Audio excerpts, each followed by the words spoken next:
Hello, I'm Steve Bustin. I'm a public speaking coach and event MC through my business Get Your Voice Heard, but I'm also the national chair of the Hardy Plant Society, which is the UK's largest specialist plant group with around 5,000 members, 41 local groups, 7 special interest groups, 3 national publications, and an awful lot more besides.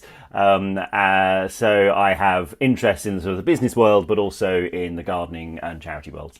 And actually, that physical garden fence will always be important because you mentioned earlier, how do I know what will grow and what will grow in different areas will grow differently, and you're on clay, I'm on chalk. One of the best ways to work out what's going to grow and to work out how to grow it is to look at what your neighbours are growing.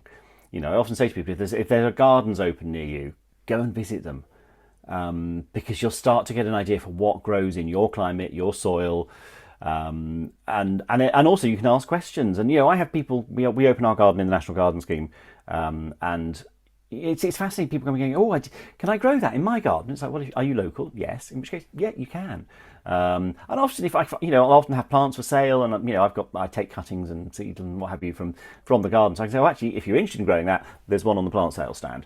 So I'm like, yes, I share my knowledge and I share my plants and things like that.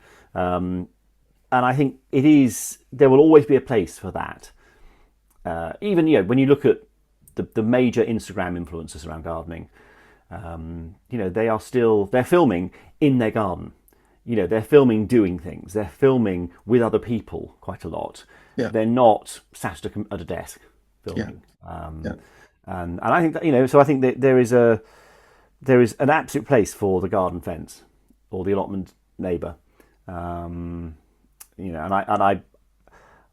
I hope that will never get lost, but it's hard to know.